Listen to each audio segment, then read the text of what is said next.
Olá, estimados irmãos, ontem, em nome do nosso amado Salvador Jesus e com o auxílio do Santo e Bom Espírito, dar continuidade ao estudo dessa última lição do trimestre, lição 13, com o título Sede Sóbrios, Vigiai. E nessa segunda-feira, o segundo tópico traz para nós: saiba quem é seu inimigo. Pergunta A. Além de vir com características de um leão, mencione outra maneira pela qual o inimigo de nossas almas muitas vezes se aproxima de sua presa. Segundo aos Coríntios 11, capítulo 11, versículo 14. E não é maravilha porque o próprio Satanás se transfigura em anjo de luz. Então, como leão e como outras menções que é tido na Bíblia, ele eventualmente pode também está profetizado que ele pode se transfigurar em anjo de luz. Diz a pena inspirada: Satanás está constantemente buscando arruinar as pessoas que ignoram seus ardis e não sentem necessidade especial das orações e conselhos de amigos experientes e piedosos. Muitos dos jovens que chegam em nome do local omitido, com boas resoluções e viveram a vida cristã, se envolvem com um grupo de jovens que os pegam pela mão e, sob o disfarce de amizade, os conduzem diretamente à armadilha de Satanás. O inimigo nem sempre vem como um leão rugindo. Com frequência, aparece como anjo de luz, assumindo modos amigáveis, apresentando tentações específicas que são difíceis para os inexperientes resistirem.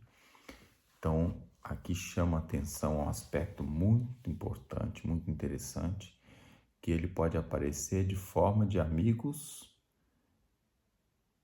que, por sinal, são piedosos, são amigáveis, são pessoas queridas, muitas vezes numa aparência cristã, mas que na verdade anda longe do cristianismo, anda longe de Jesus e acaba por pegar nessas pessoas ou por distração deixarmos levar por essas pessoas e cair diretamente na armadilha satânica. Concernente ao texto, que é maravilha, que diz que o próprio Satanás se transfigura em anjo de luz, a irmã White fala que com discernimento espiritual, se a pessoa estiver devidamente em comunhão com Jesus, vai reparar no seu rosto e ver as rugas do tempo.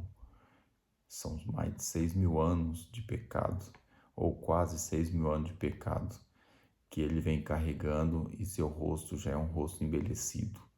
Então, tanto Satanás como seus anjos têm um rosto envelhecido. E se nós estivermos em comunhão com Jesus, nós não vamos permitir que, apesar de Satanás ser algo bonito, atraente e que engana a quem estiver distraído, quem não estiver distraído não vai deixar ser atraído por ele, se ele realmente aparecer, personificar-se. Mas ele usa às vezes outras formas, pessoas também numa aparência boa, numa aparência de boas intenções, aparente bom caráter, mas pessoas distantes de Cristo, que pode te afastar daquilo que é o propósito que Deus tem para contigo ou para comigo. Portanto, devemos ter esse cuidado também. Pergunta B. Por meio de quais avenidas da alma Satanás está obtendo mais êxito, especialmente nesta época de acesso quase universal a telefones celulares e à internet?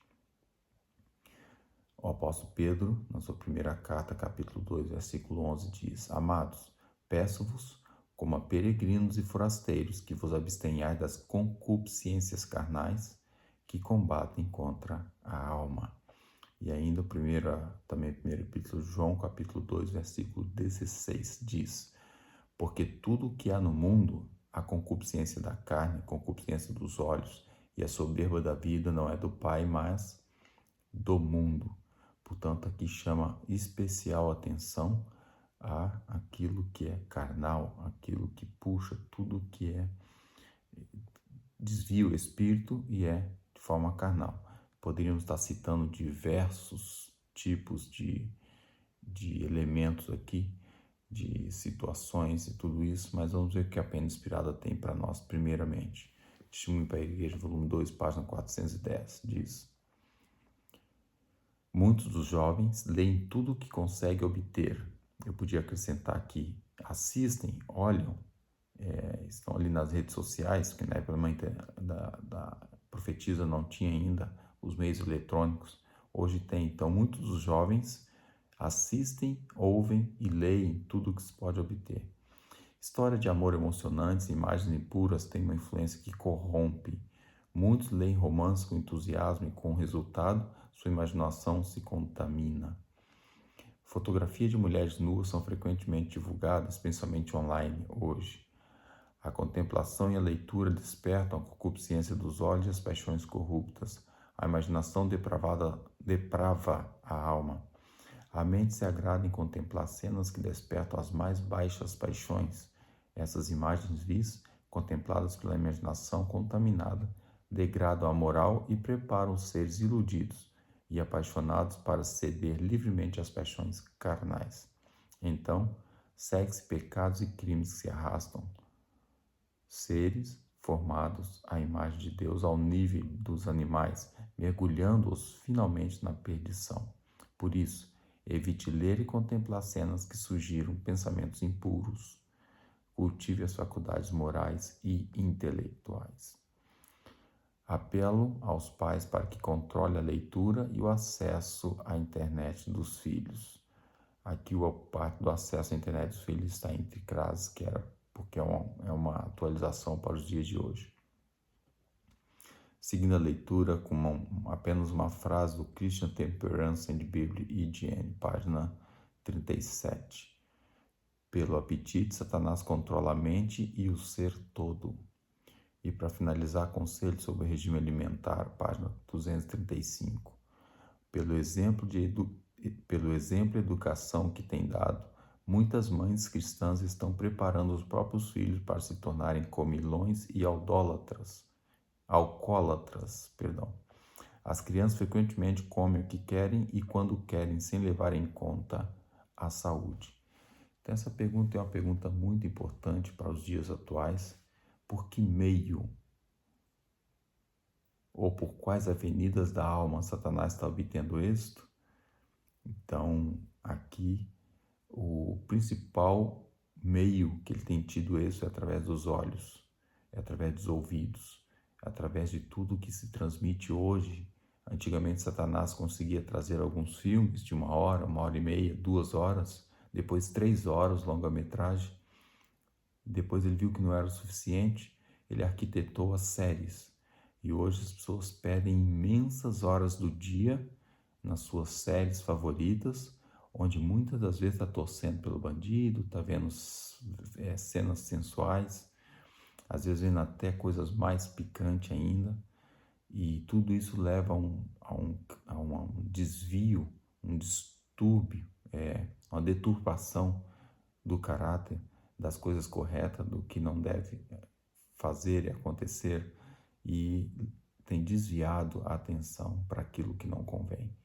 Então deve-se ter muito cuidado, principalmente a pornografia, que se tornou algo tão comum, vulgar e fácil, e hoje tem tornado uma desgraça na vida de muitos jovens, de muitos casais, e levando muitos a cometerem pecados, praticarem iniquidades e pecados terríveis por causa desse meio que Satanás entrou, consegue manipular, criar desejos errôneos, desabilitar aquela parte espiritual e acabando deixando a carne falar mais forte. Então, chama-se atenção para todas as avenidas da alma. Devemos ter cuidado. Depois entra com o apetite. E através da deturpação do apetite também leva a diversas outras situações que é menos favorável ao pecado. Então devemos ter cuidado a todas as avenidas da alma, cuidar no que ouve, no que vê, no que se alimenta, e tudo isso vai trazer algum reflexo espiritual no seu caráter, na sua vida, e pode te levar à perdição, levar a mim, a você e qualquer um de nós à perdição. Então devemos ter o cuidado com aquilo que nós olhamos e com o tempo que nós investimos nesse tipo de coisa. Qual o tempo que eu dedico no estudo da lição, da leitura da Bíblia, de estudar a palavra de Deus, de me alimentar espiritualmente, versus o tempo que eu ando a alimentar daquilo que o inimigo preparou, usando pessoas ímpias, para colocar diante de mim através do telemóvel, das redes sociais, da televisão, do tablet. Então devemos fazer um parâmetro e botar a mão na consciência e aproveitar da graça e misericórdia de Deus, conversar com Jesus em nossas orações e pedir força para vencer, para fechar a saída da alma para essas coisas, a entrada, a saída, fechar a entrada da alma para essas coisas e buscar cada vez mais alimentar espiritualmente, nos preparar para situações de crise que vamos vir, inclusivamente consciente a doutrinas e coisas que nós devemos ter pura certeza e uma certeza completa da nossa doutrina, para que possamos resistir aos últimos tempos. Então, que Deus nos abençoe e dê sua graça para que possamos ter discernimento e buscar saber realmente quem é o nosso inimigo, quem é que está nos manipulando ou nos alimentando. Então, nós temos o leão bom e o leão mau. O que comer mais vai ser mais forte. E dessa forma possamos então buscar meios para nos salvar e salvar aqueles que estão à nossa volta. Deus abençoe e dê sua graça para que possamos estar atentos ao nosso verdadeiro inimigo ao nosso redor. E por outro lado, fazer bom uso da graça, do caminho aberto até o céu através do sacrifício de Jesus. Conversar bastante com Deus e dessa forma ter força para trilhar os caminhos e sair vitorioso nessa jornada rumo à camada celestial. Deus abençoe e dê sua graça para isso. Amém.